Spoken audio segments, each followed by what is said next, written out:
Thank you very much. It's a pleasure to be here this evening. And I think I need to start with a little bit of introduction about my background and the background of what I'm going to be presenting here. Partly because it's a good idea and partly because Walter told me that if I didn't do it, he'd come up here and do it for me. So Walter, you can stay in your seat and I'll do the best I can. I'm really a New York businessman with a scientific background. This is an avocation for me, and certainly not a profession. But fortunately, the business that I was working in back in 1993 involved using very low energy electron showers, in other words, very low energy electromagnetic forces to treat agricultural seeds. And the result was dramatic improvements that have been verified several hundred times by third parties like universities and seed companies and whatnot.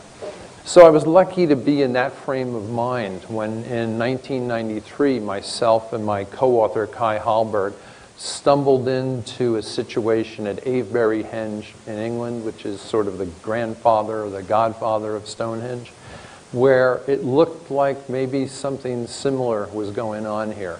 And we spent the next 3 weeks doing 1,000 measurements to confirm that, and we'll get to that a little bit later. But the point is, it started us off on a quest that's been ongoing ever since, to go to one location after another. And so far, we've measured at over 80 sites personally, using standard scientific instruments. Because one thing I wanted to make sure was that this was something that could be accepted by the scientific field in general, because they're standard instruments that anybody can use, and the forces are still there, and you can go back and confirm them.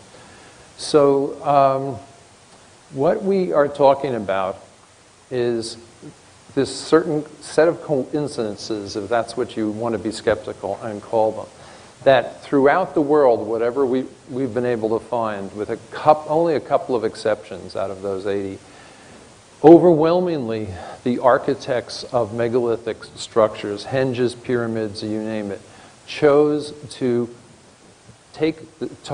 site their buildings directly on top of a certain very special type of geology that dramatically amplifies the normal electromagnetic fluctuations that take place on the Earth every day. And that's the Earth that is the engine that drives all this. But they knew how to spot these spots where there was this special geology, and then they would design and then build out of materials that would further concentrate these energies several hundred%. And the interesting part is, coming from the state of mind that I was, it occurred to me, could they have been doing it in order to increase food production? Because that's what we were able to do with similar types of energies. So we started doing experiments in line with that, and as you'll see, we got repeated results that were statistically significant, often at high levels, that were exactly that. And when we get to the chronology and started to look at that, in location after location, these structures were being built usually at a time when there was a food crisis on hand because of the growth of population and the exhaustion of the soil. In an era before 1000 BC, no one in the world knew anything about fertilizer or crop rotation. So soil was exhausted in 3 years, and you had to move to a new field. When all the land had been used up, you were in bad shape because your population had grown and your yields were falling. And so this was what I'd been working in, and this is why it occurred to me. So what we did was take some standard scientific instruments to these sites, and they included a fluxgate magnetometer measuring the magnetic changes in each spot. And these changes that I'm going to talk about here take place everywhere on the Earth every day. The next one was an electrostatic voltmeter, which measures the electrification of the air or a stone that might be electrified. And the third was the special geological type electrodes that are used by the USGS that you simply stick in the ground, you connect by maybe 100 feet of wire, you get a voltmeter in the middle there, and it will measure these natural telluric currents that are simply natural electric currents running through the ground, okay? Now the engine for all this is the Earth's magnetic field. And essentially every day, the strength of the Earth's magnetic field strengthens because of its interaction with the solar wind. Then it drops off at night and gets much weaker. Everywhere, every day. You know, your backyard, your bedroom, every spot on the Earth. Certain of these geologies will concentrate that, but we all experience this. Then what happens is in the pre-dawn hours, the few hours right before dawn, the geomagnetic field in every spot comes rushing back to closer to full strength very quickly in the few hours before dawn. It's the most dramatic time of the day for that type of change. And that means if you want to study this, you have to be out in the field at 3 a.m., which is not the most pleasant passion, but that is what generates a thing called a process, a physical principle that's called induction.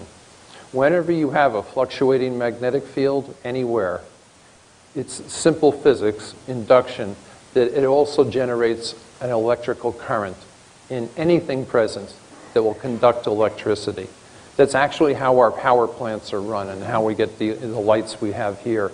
Is the power plants that we have to put energy into are basically just moving a giant electromagnet past a giant amount of copper wiring and it generating an electric field every time that change happens that runs through the wires that becomes the lifeblood of our industrial civilization. So there's nothing mysterious about this. There's nothing esoteric. It's very well-known principles. But we began to find that in certain spots where these megaliths were, these forces, these daily forces, were much more powerful, several times more powerful, and that had some dramatic results, as you're going to see here. All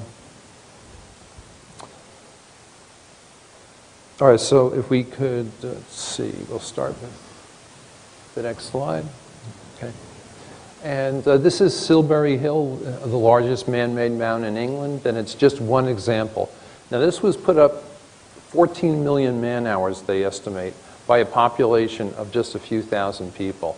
And we spent 1 week measuring this with our instruments, both day and night, and found exactly the principles that I'm just talking to you, particularly powerful and exaggerated at this point for reasons that we'll get into later.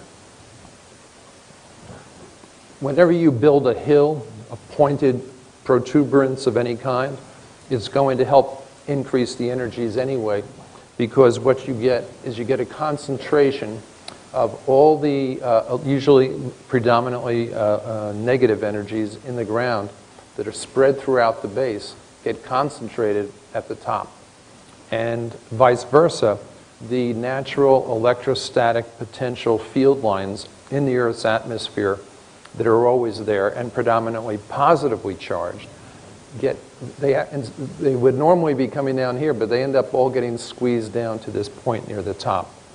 So you have this concentration of positive versus negative forces.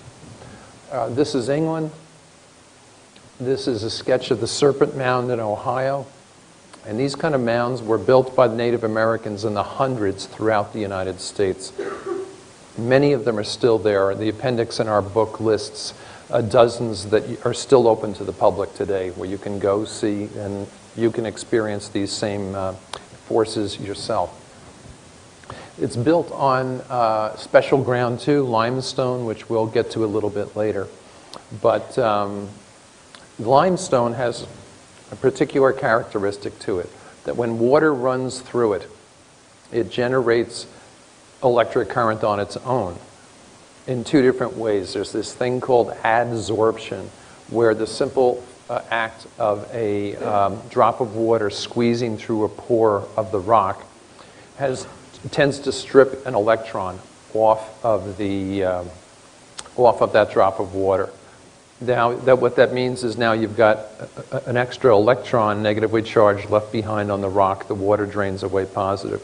If it's limestone, then when the limestone dissolves in water, which it does, particularly if it's warmer water, water moving through limestone dissolves the CaCO3 molecule, which is limestone. And the Ca, the calcium molecule, is a double charged ion, and that washes away with the water and leaves behind